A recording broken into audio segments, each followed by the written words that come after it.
السلام علیکم ورحمۃ اللہ وبرکاتہ۔ الصلاۃ والسلام علیک یا رسول اللہ وعلی آلک واصحابک یا حبیب اللہ صلی اللہ تعالی علیہ وسلم۔ دعا ایک عظیم عبادت ہے کہ اس عبادت میں بندہ رب تبارک و تعالیٰ کے سامنے اپنی عاجزی کا اظہار کرتے ہوئے ہاتھ کو پھیلاتا ہے تو اس کا مولا عز و جل اس سے خوش ہو کر اس کو مالا مال فرما دیتا ہے، کیونکہ بندہ جب ہاتھ پھیلا کر یعنی عاجزی و مسکینی کا اظہار کرتے ہوئے اپنے رب سے مانگتا ہے اور وہ یہ جانتا ہے کہ اسے دینے والا اس کا رب عز و جل ہے، تو رب تبارک و تعالیٰ اسے عطا فرما دیتا ہے۔ مولا عز و جل قرآن پاک میں اپنے بندوں کو ایسا پیارا بھرا خطاب فرماتا ہے کہ ادعونی استجب لکم، تم فرماؤ مجھ سے مانگو میں دوں گا۔ چھوٹے کا اپنے بڑے سے اظہار کے ساتھ مانگنا دعا کہلاتا ہے۔ دعا مانگنا بھی ایک عبادت ہے، بلکہ عبادت کا مغز ہے۔ بعض علماء دعا کو افضل کہتے ہیں۔ قال رسول اللہ صلی اللہ تعالی علیہ وسلم الدعاء مخ العباد، رسول اللہ صلی اللہ تعالی علیہ وسلم نے فرمایا کہ دعا عبادت کا مغز ہے، یعنی دعا عبادت کا رکن اعلیٰ ہے۔ جیسے مغز کے بغیر ہڈی، گدے کے بغیر چھلکے کی کوئی قدر نہیں، ایسے ہی دعا سے خالی عبادت کی کوئی قدر نہیں۔ رب تعالیٰ مانگنے کو پسند فرماتا ہے۔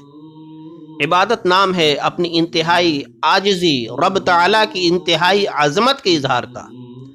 دعا میں یہ دونوں چیزیں اعلیٰ طریقے سے موجود ہیں کہ اس میں بندہ اقرار کرتا ہے کہ میں کچھ نہیں، تو کریم ہے، غنی ہے، اس لیے میں تیرے دروازے پر ہاتھ پھیلائے آیا ہوں۔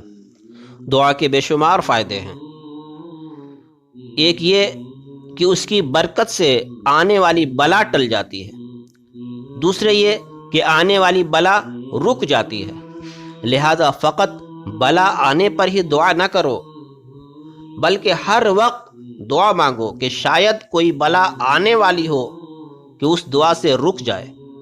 دعا کے لیے بلا آنے کا انتظار نہ کرو کہ جب آفت آئے گی تو دعا مانگ لیں گے۔ امام غزالی علیہ الرحمہ فرماتے ہیں کہ جیسے ڈھال سلاح یعنی ہتھیار کا وار روک لیتی ہے، اور جیسے پانی لگی پیاس بجھا دیتا ہے، یعنی ڈھال اور پانی اس کے اسباب ہیں، ایسے ہی دعا آئی ہوئی بلا کا وار روک لیتی ہے اور لگی آگ بجھا دیتی ہے۔